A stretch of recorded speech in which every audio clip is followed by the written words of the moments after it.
Hello, everybody. We're gonna start slowly, like we say in Slovenian.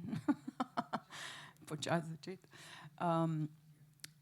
We are gonna have this conversation in English. If anybody needs a translation, please say so. Thank you.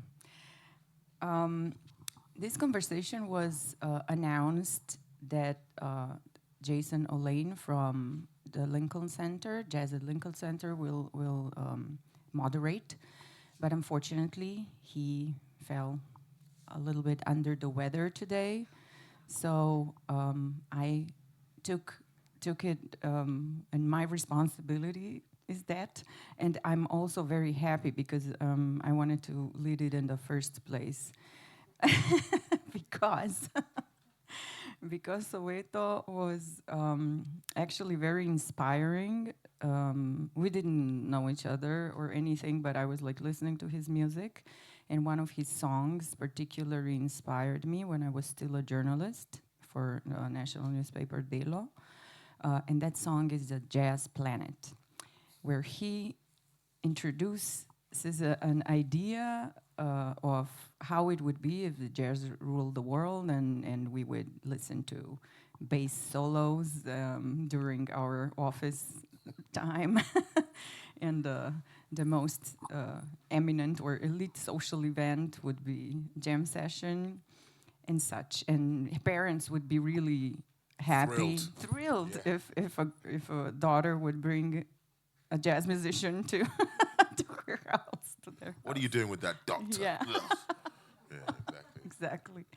So I explored further this idea and actually wrote an essay titled If Jazz Ruled the World, but I delved more into philosophical aspects of it, but also in the social responsibility way of that what kind of a society we would become if listening to each other, a dialogue, questioning each other also attentively, and being open to each other's ideas. What kind of a society would we become?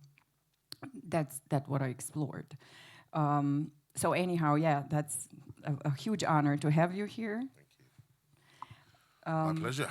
Yes.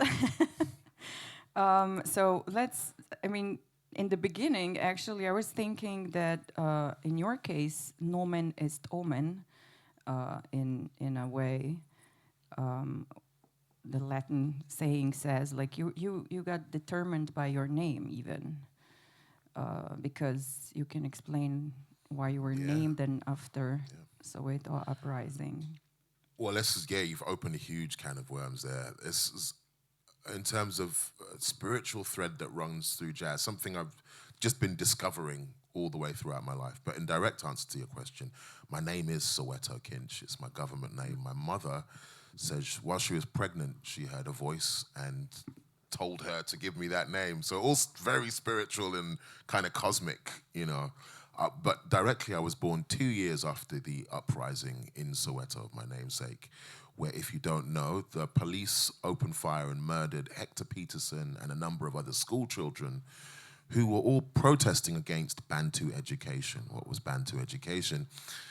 It was forcing black Africans to speak in Afrikaans and, in essence, to have an inferior educational outcome to try and keep them as second-class citizens. And what was so inspiring is that when these young people stood up to that, the police had no other response but to attack them and to murder them. But my mum and millions of other black people and like-minded people around the world were inspired by what happened. So yeah, that's my name. And it did give me already a bent to speak out against apartheid wherever I see it, to speak out against racism, against inequality. That was determined.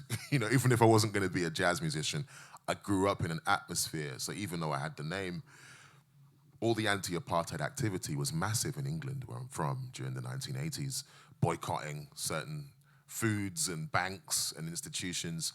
And it worked. That's something that we often forget too. Having been to South Africa a few times, you know, older white South Africans remind me that it ground the country entirely to a halt. It worked. you know. The reason I said cosmic connection and the can of worms right at the beginning was because jazz kind of chooses you along these narratives without you realizing what's happening. I met Hugh Masekela a couple of times, played with him, lucky enough to guest with his band, and he'd always joke, yes, young brother is so good, we named a township after him.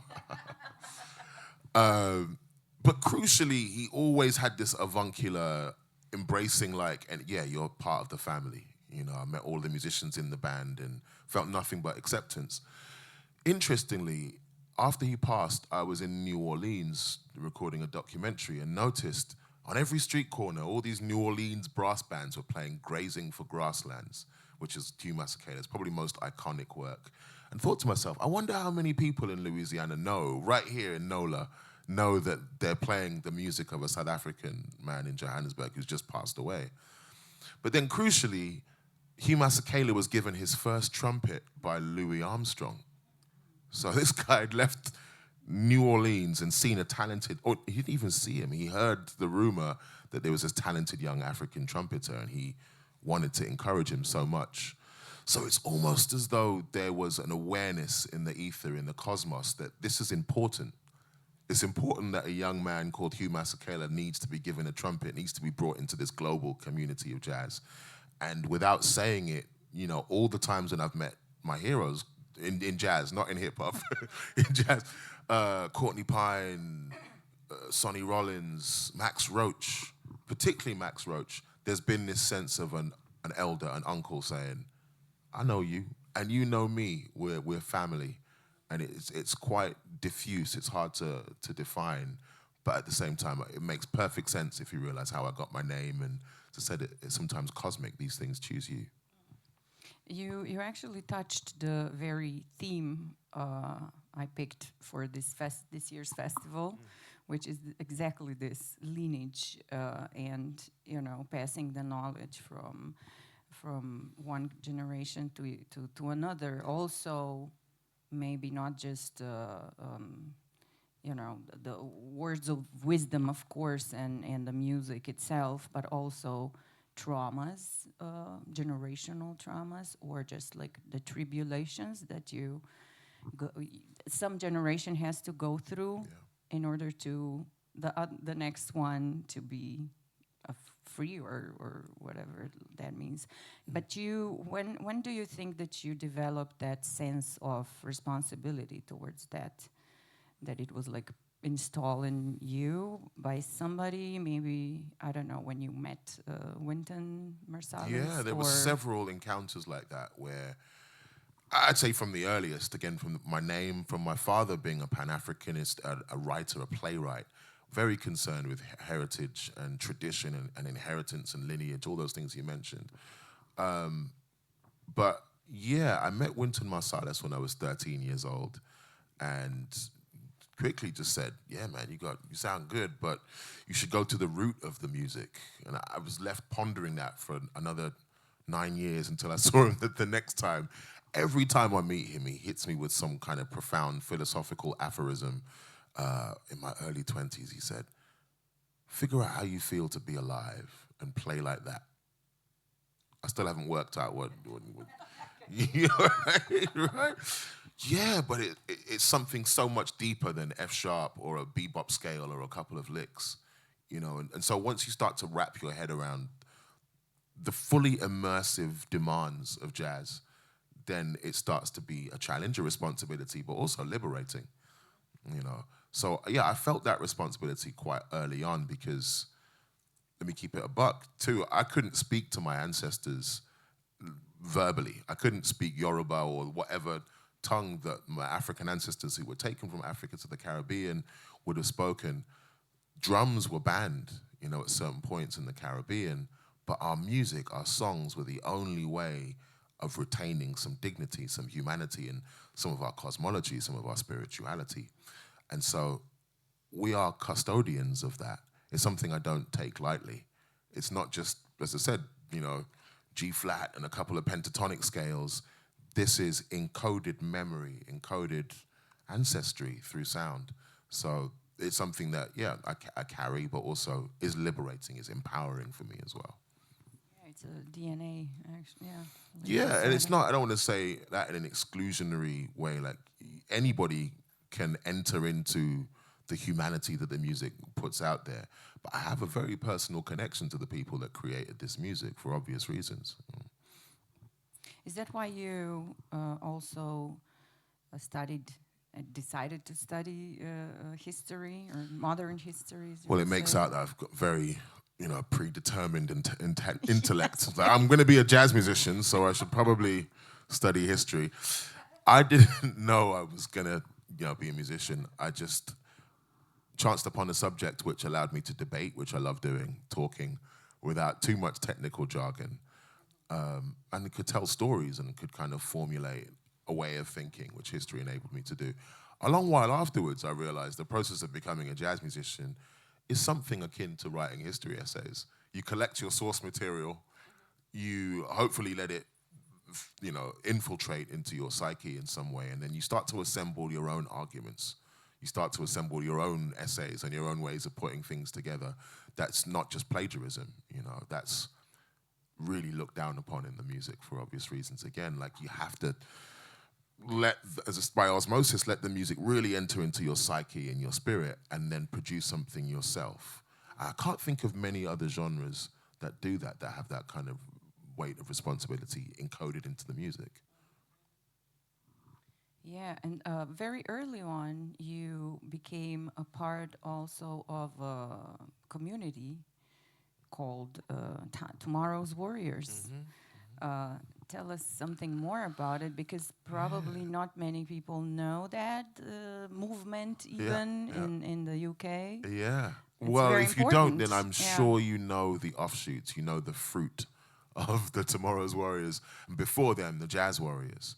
So, founded by Courtney Pine, Gary Crosby, a number of seminal British black jazz musicians. They formed the Jazz Warriors in the 1980s. Even before I joined Tomorrow's Warriors, that was hallowed ground. That was an inspiring name to me, just to know about the Jazz Warriors. Julian Joseph, Jason Rebello, Mark Mondesir, just incredible musicians had come through that institution. And then Gary Crosby in the mid-noughties realized it was time for perhaps a less egocentric new generation of youngsters to get the blessing of that. I actually met Gary when I was 14 years old. And he gave me, again, the same look I'm telling you about, the uncle look of like, okay, young man, I see you're serious. Step up. If you want to step up, meet me here and there at this place. And he invited me to Tomorrow's Warriors rehearsals even then. But it wasn't until they started coming up to Birmingham regularly that I joined. First of all, just jamming and wanting to be a part of it, and then realizing that there was space for me to be part of the Tomorrow's Warriors. And that iteration had Andrew McCormack, Tom Skinner, Dave Akumu, just incredible musicians, Tom Herbert in their own right, Eskom Tungwazi. If you were to Google any of those names, you'll see that they're doing incredible things as solo artists now. Tom Skinner is coming to Ljubljana. This is a short, There you go. There you go. PR message. I think I saw Empirical somewhere in maybe I saw that online. I don't know, maybe not at this festival. But the iterations of really exciting groups that have come from Tomorrow's Warriors means they're, irreplaceable. You wouldn't have Nabaya Garcia, Moses Boyd, myself, all the kind of biggest names since Courtney Pine in British jazz have passed through their ranks. But actually, it's very interesting, because the guiding principle of the Warriors was each one teach one, right? How was that in practice? And maybe because it was actually a socio responsible. I think way to do it. I don't want to overstate the sort of social responsibility corporates. It feels like sometimes they're like worthy. It is that, but that's not necessarily the seedling, like the starting point. The starting point, I think, is someone like Gary recognizing he's at a crucial watershed in his own development. I guess he was late 30s, early 40s when he started it. And recognizing that we have to impart the knowledge to a subsequent generation. How that's done is often in, come around the kitchen, I'll give you a book, some records. Courtney Pine invited me to the house, gave me a mouthpiece. I didn't stop practicing for like 2 months, right? So it's not always these formal, quite highfalutin ways of inspiring somebody, but you're very aware of your role, as I am now, within the continuum of jazz. And I think Tomorrow's Warriors quite organically, came from that. Gary was always going up to me, to young people around the country going, oh yeah, you're a drummer? You should meet so and such. You should meet him. You should meet her. You should get together with them. From those sorts of introductions, groups like Naria were born, which gave rise to Cassie Kinoshi and Nabaya Garcia, as I've mentioned. So, yes, later on, the social benefits and the social good of it is there for everyone to see. But I think also something hits you quite spiritually when you're like, this person has talent, has ability, and I want to bring them into a wider fellowship of like-minded musicians. So I think the word community is often really interesting. We are a community of past and present Tomorrow's Warriors. For a long time, community was this like poorer cousin of real art in the UK. It's like, oh, it's just community art, so you don't have to take that seriously. And hopefully that's changed because, I mean, the word's everywhere. Facebook is a community, isn't it? But I think, family is probably closer to the truth. Which are I'm very interested in this. Who inspired you also in those years, or what you were talking about, that it's not specific. I don't know, something that you learn, but it's more a thought planted, or an object given. Yeah, I'd have to shout out my peers. I'd have to shout out the people in Tomorrow's Warriors. Many, Skinner would tell you, many a late night till like 1 o'clock, 2 o'clock in the morning with David and him, listening to Talking Heads and obscure free music and classical and hip hop and straight ahead. Such a wide gamut of music that I wouldn't necessarily have listened to just left to my own proclivities. That was also, a learning that I did. I briefly had encounters with the Nigel big band world. At that time, a lot more competitive, cold, not accepting. And I'd done a couple of pop gigs with musicians from that band as well. And one thing I noticed is just me and Pete Wareham, who's a phenomenal saxophone player, would sit down and talk about the latest Mark Turner record, or, because we just breathed the music. We wanted to inspire each other. Throughout the rest of the band, there was this slightly more frosty, of like, no, we don't share. This is just a job, And I noticed the spirit, of which I expected to be universal when I got to New York or when I got to other bands, was quite unique in Tomorrow's Warriors. It was a swapping culture. Let's swap albums. Let's trade ideas, so that each one teach one ethos is really lived. Have you intermezzo? Have you heard the last Mark Turner's album, the autobiography of an ex-colored man? Oh. It's very. I saw him playing. I saw some clips on Instagram a couple of days ago, so I'm going to have to take the deep dive. Everyone has been, all of my peers and the people I look up to have, I think, again, post-lockdown, not been content to just empty ditties, nice songs for background, for cleaning up your house too. No, we live in crazy times. I listen to Emmanuel Wilkins' latest releases. I listen to Ambrose Ekimusere, all dealing with deep themes because we live in deep times. And you also right. are doing that, of course. Tell me more about this. Can we call it a trilogy of your latest magnus opus? So many grandiose words. Yeah, they are. It's the third album in a series, so yeah, it's the third and final part of the trilogy. Right. And it's called Soundtrack to the Apocalypse. Yes. Yes. A nice light title. And it was created and performed with London Symphony Orchestra. Yes. Yes. And Barbican. Yes and yes. But also the studio iteration of it was created, I can actually be thoroughly honest about it now, in the throes of the genocide. I was due to do an album, a collaborative album with a musician, and I'd done 75 years of the Nakba event in London. The week before that, October the 7th, happened, and it was a very polarizing event, obviously, for lots and lots of people. So this musician in particular decided to shut down the band, disband it completely. The last conversation we had, he was screaming, they're not real babies. They ordered them from Amazon. Yeah. And it led to a very deep reflection of, people have these impressions of us as jazz musicians as sage and spiritual and peace and loving. There's some frothing maniacs out there who do a music and it sounds like something spiritual, so they call it spiritual jazz. It really challenged me to think, okay, just because it sounds like this, how do you actually live as a human being? You might be all about peace and love on the bandstand, but you're all about murder and evisceration off of the bandstand. How is that possible? How can there be such a disconnect between the image people see and the reality of it? And that's why I've been really, really conscious to say, I want to try and live the lyrics that I rap about, or the music that I live. It's an outpouring of me as a character. There's not a disjunct between my music and my spirit. The character is, what kind of a character it is? Can you tell us? My character or the album? Good question. My character, how can I condense that? I think there's a connection between the 6-year-old in school who was always getting told to leave the class.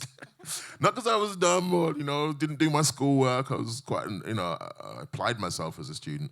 But whenever a teacher said, don't say that, you're not allowed to talk about this. That was just the red rag to a bull.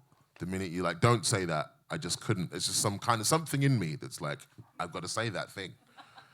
And in this moment of becoming a BBC presenter, of having an album cancelled, doing more journalism, I was suddenly being warned, don't mention the thing, don't talk about the thing. And I was watching every single day as there's more dead babies and more horror every single day, and somebody saying, don't talk about that, it's really bad, it's really offensive. And something inside me wanted to defend my own humanity, my soul, by producing the album that I have now, which is the apocalypse. We can see it. For those of you who don't know, the apocalypse doesn't just mean doomsday, the end of the world. It means to uncover, to unveil, from the Greek apokalypto. So seeing what we see now should inform different actions, should make us interact with other human beings in a different way. And that's kind of what the album explores. We live in crazy times, crazy, bewildering, deliberately disorienting times. But there's never been a time in which you could see more than we can see now. It's all uncovered. Yeah, for better or for worse. Yeah.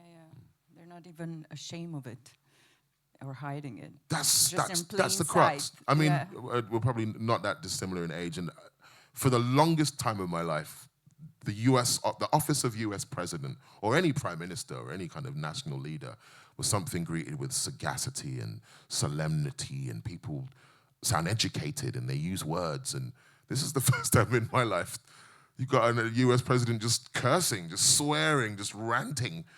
All of them completely don't seem up to the challenge of leading their countries, let alone the world. The first of this trilogy was The Black Peril, and the second one, which is also very interesting, is Why the Juju, where you, like you were saying now, also uncovered something or pointed out something very omnipresent in a society that we maybe don't even realize that it's there, but it is there. It goes back to a conversation I had with Terence Blanchard, actually. I was doing a documentary on jazz and speaking to him, and we were in New Orleans and talking about the moment with the statues, taking up the Confederate statues, etc. He described that he'd gone along a particular route to school every single day for most of his life, and he'd seen this walk every day of his life when he'd been in New Orleans. When the statues were taken up, and for those of you who don't know, you've got Confederate big statues of powerful racist white people on horseback, all around, prostrate all around the city. Once those were gone, he said he felt almost a spiritual weight lift off of his shoulders. He felt lighter. He felt that, and this is a internationally acclaimed score writer, well decorated. I think he's got Oscars, a very accomplished musician, but even he felt oppressed by the physical environs of the city he'd grown up in, which I found fascinating. So that spawned the thought of, wait, New Orleans is voodoo and chicken blood and curses, right? But the most effective curse are these icons of power dotted all around the city that keep people practically, literally oppressed in some shape or form. Then lockdown came, and suddenly we couldn't go anywhere, we couldn't gather in numbers. The times that I was out in the streets were completely deserted. So no people. And I suddenly noticed all the flags that were around, all the statues, all of the colonnades, all of the emblems of British Empire in the UK's example, that much like Terence Blanchard must have been having some kind of psychological effect on me. It was the same time that a group of well-minded people in Bristol tore down the slave statue, the statue to Edward Colston, who was the city's most prolific slaver. And people started to question, well, if these emblems are here, why? Can we tear them down? And what sort of deleterious effects are they having on society? So black juju is chicken blood and dancing and curses, and it's very obvious, and oh, that's juju, that's voodoo, that is. White juju is there all the time and kind of invisible, when you see these big colonnades, these big statues, and in every person, black, white, rich, poor, it's giving you a sense of this is the top and this is the bottom. And also speaking in tongues in a way, because of what you said earlier, that they just curse or they just blabber something, and that's like, that's also that's intelligible. That's kind of the mask slipping now. We're like, okay, these people aren't the Wizard of Oz. It's just some crazy, neurotic old man who's probably losing his faculties. In the case of, other stuff, it's more events like our king's coronation after the Queen died. Those are the things that really got me. Or even the anthems in the World Cup or right now in the Euros. Those things that inculcate a feeling in you without you even realizing. I mean, I kind of enjoyed it, watching the king be dubbed, and there was Penny Mordaunt with the sword, and Zadok the priest, which is this piece of Handel. 20 minutes into it, I'm like, what is going on? It's 20-something, and we're there watching this arcane ceremony with a lot of people festooned worshipping a human being. If that's not white juju, I don't know what is. The title again is very, very deliberate. We just don't think juju is African witchcraft, but the West has been doing this for a very long time. You were very outspoken about Brexit as well. Was it? Yeah, probably. I don't know. Yeah. I heard something. How do you feel about it now, maybe? Well, I hated it at the time, and now I have to wait longer in queues for everything. Personally, it's annoying, But then you are appealing to an emotion.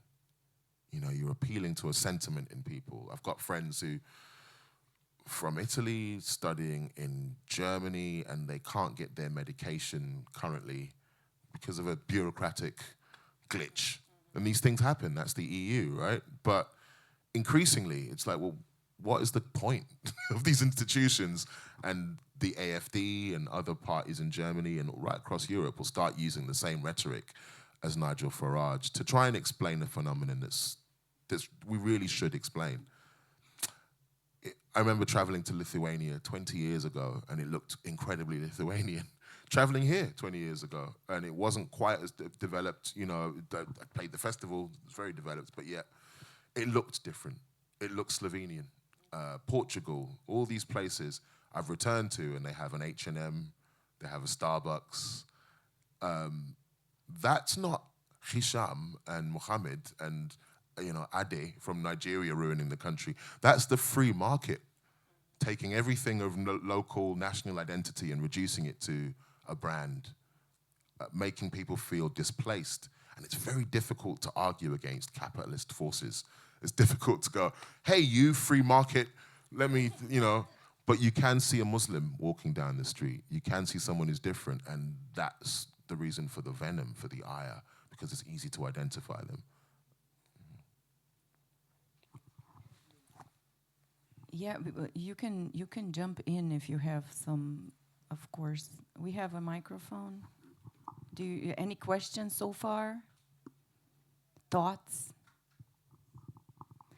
We can return to that later. I want to touch a little bit of your other side of jazz. I mean, it's hip hop actually. So, what lineage do you belong there to? Oh, genres. Ever since, coming here doing the first gigs, people have, in fact, I think John Schofield was on the bill with me that time. It was a great gig, right? But then it was like, so hang on, you're doing jazz and you're doing hip hop. How? How can you blend these two things together? It's so different, because in the mind of the people But you're who doing it seemingly, it's great. seamlessly, hopefully. But in the minds of the people who market it, one is berets and goatees and intellect, and the other one is disrespecting women and guns, and both caricatures of the truth.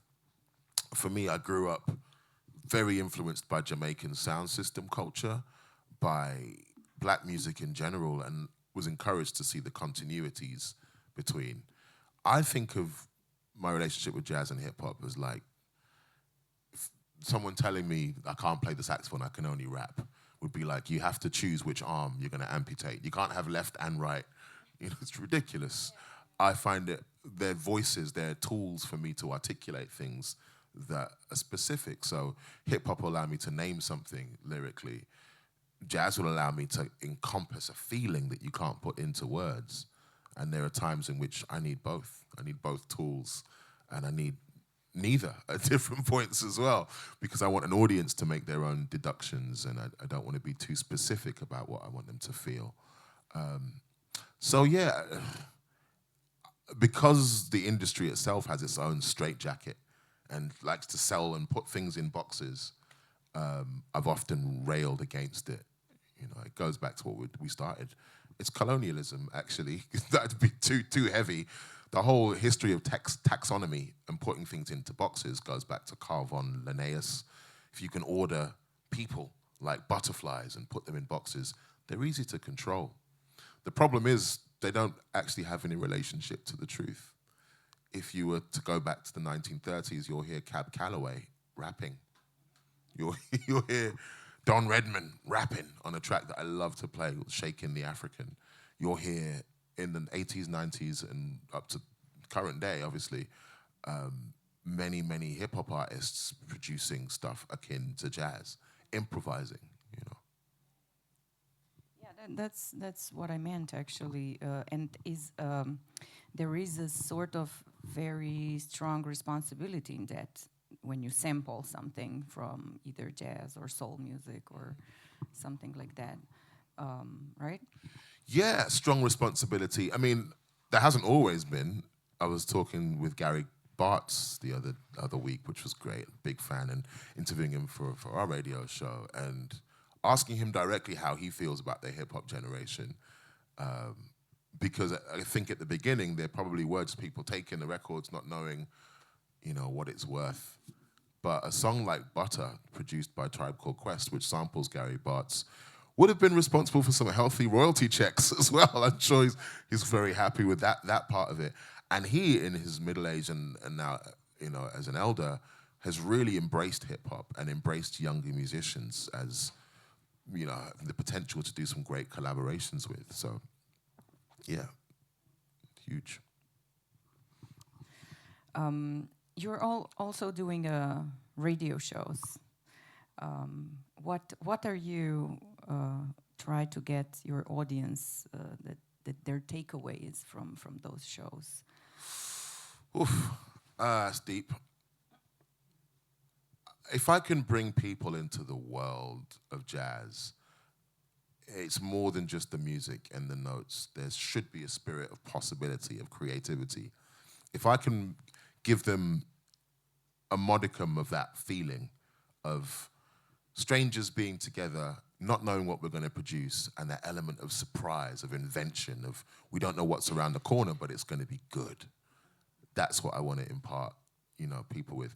And I think it comes through, and particularly in the interviews that I do with people like Theo Croker, John Batiste, who I interviewed very recently, Gary Bartz, the elder statesman, is that there's a playfulness in them, in musicians for a variety of ages, sometimes well into their 70s, but this kind of childlike embracing of the new.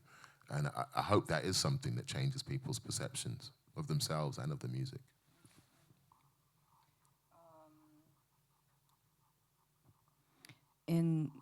So as far as we are talking now, I understand that the music is a commentary, a social commentary for you.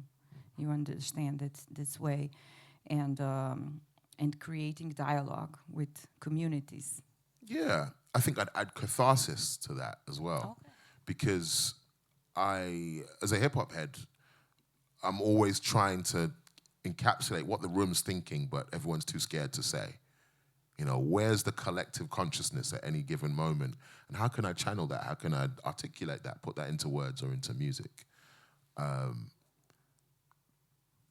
So yeah, it's less about thinking abstractly or telling people what to think.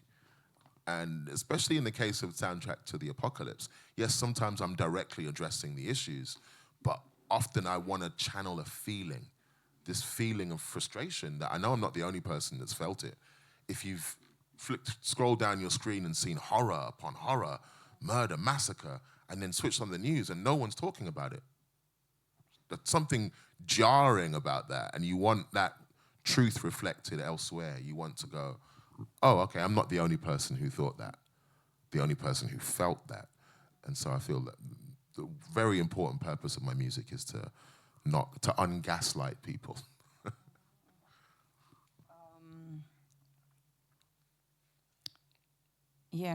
So what was the response? I forgot to ask that. What was the response of the audiences, the public, the critics for your later works specifically? Good question.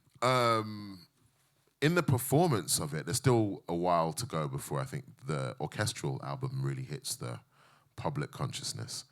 But in the performance, even before it went out, I'd had some images of Donald Trump doing his crazy dance, and so, if you want to call it that, some other images and words. And they were so scared, the venue particularly. They asked me to take the images of Trump out of the...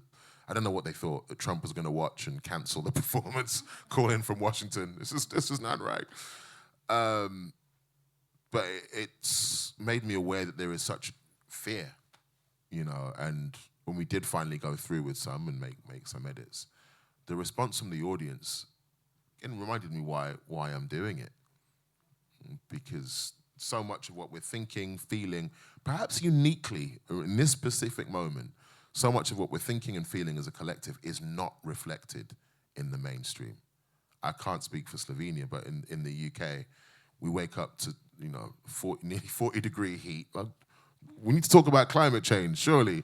We wake up to an image of genocide every single day and no one's talking about it, or they refuse to use that word because it's offensive. There are so many things that, I feel that we need to ungaslight ourselves, and music is a great way of doing that. Well,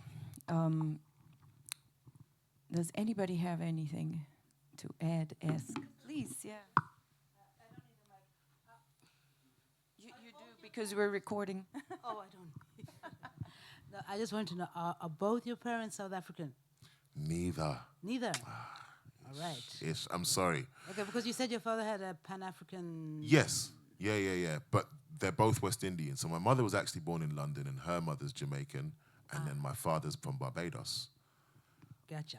And what's interesting is that going to Joburg, I'm guessing you're from Joburg or elsewhere in SA? Well, South Africa. South Africa, yeah, cool. Anyone over the age of 40, 50 now, who I told my name to and said, oh, your parents are from the Caribbean, immediately, they're so cool, your parents. All of that, like hugs and because they understood collective solidarity. Anyone under that age, anyone like 35 and younger, why are you called that?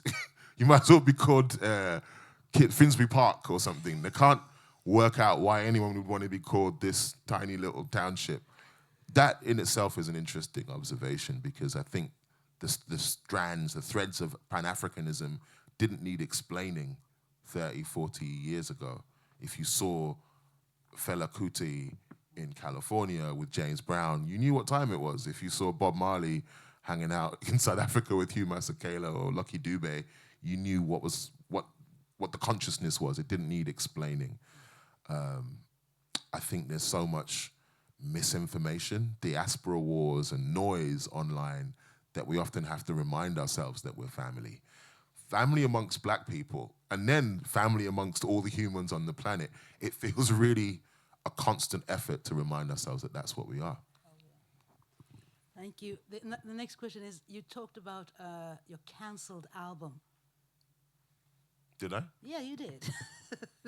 Really early on. You'd had an album that was cancelled, or did I get that wrong?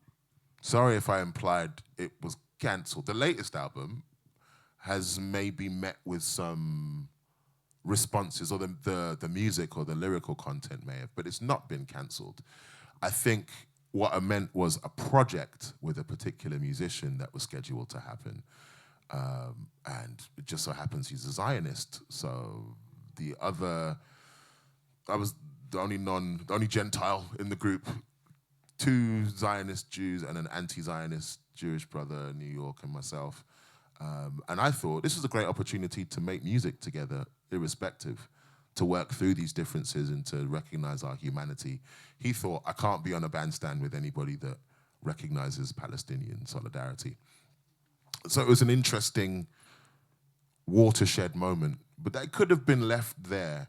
It was some of his behavior afterwards that I found really interesting, just psychologically interesting, that you're destroying other people's projects and yet you're a victim, describing yourself as a victim. I'm seeing images of civilians being destroyed every single day and you're complaining that your friends don't want to do gigs with you anymore. It was just interesting, and I think there's a sense in which jazz and music should remove the smokescreen, should remove the veil that stops us from seeing each other's humanity. Quick little aside, I went to Armenia with the British Council a good 10, 15 years ago again, in Yerevan. And then we drive out with my saxophone to a monastery, which is, I believe, the 3rd oldest monastery in Christendom. Very old Christian community in Armenia. Long story short, I can't speak a word of Armenian. Their English wasn't too strong, but there were a group of musicians playing duduk and traditional musical instruments outside the monastery. For the next 20, 25 minutes, I was just jamming with them. We played together without verbalizing a single word, but we were having a dialogue the entire time. We hugged each other, we shook hands, and it was one of these transformative, like, I see you. Like, you see me, we see each other on this profound level, even though we don't know anything about each other and we can't speak each other's languages. Jazz is so special for that. Music is special for that, but jazz in particular, because it forces you to talk and listen at the same time. It forces you to be an assertive, this is who I am person, but to also have to moderate that in relation to the other people in the ensemble.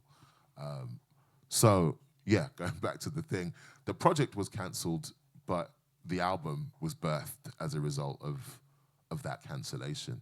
The album was birthed as a result of, wait, you're saying you're this to your audience, a lot of songs about prayer and peace, but actually, offline, you're into murder and torture and genocide. So I wanted to square that myself. Anybody else? Let me just circle back from to the beginning. So what would world look like if jazz ruled the world? Wow. I'd like to think we'd be a place where we could accommodate difference, a lot better. That's the most obvious one. We could accommodate each other's idiosyncrasies and quirks and make them a strength, because that's something that you should find in jazz. If you're a naturally shy person, jazz doesn't make you unshy. It finds a way of using your character and exhibiting that in sound. And in that sense, everybody has a place within the ensemble. So, yeah, integration without sounding too wishy-washy would be one kind of byproduct of people taking on jazz as a worldview, as a philosophy. But secondly, in this more immersive sense, as I was saying earlier, forcing you to listen and talk at the same time, something really, really unique. Time slowing down. The process of becoming a jazz musician is something you can't just enjoy on the sidelines. You know, some people come along to jazz concerts and clap politely at the end of solos. That's great. That's a certain level of engagement. What's required really to appreciate all black music, actually, is involvement, is to go native. So many of our gigs, I'm not telling you what to do at venues, but they have people sat down, and it was Esperanza Spalding that pointed this out to me, restricting hip movement. So much music, the hips are so important for appreciating black music in general, right? And how do we liberate our bodies, our minds from some of these habits, you know? I think that's what jazz is actually there for. So, yeah, taking jazz from being an intellectual pursuit of, oh, I like Merlot and reading books and jazz, to diving in and allowing yourself to get messy and really getting inside it, listening to all the jazzes, all the free jazz, all the trad, everything, dancing. I think that does something to you, hopefully removes some of your airs and graces, and allows you to see how much you have in common and different from other people. Well, I'm really grateful that you took time to sit with us, and we're gonna hear you play later. Can't wait. Yeah, we can either. So thank you very much, Soweto. Thank you. My pleasure. Thank you, Tina.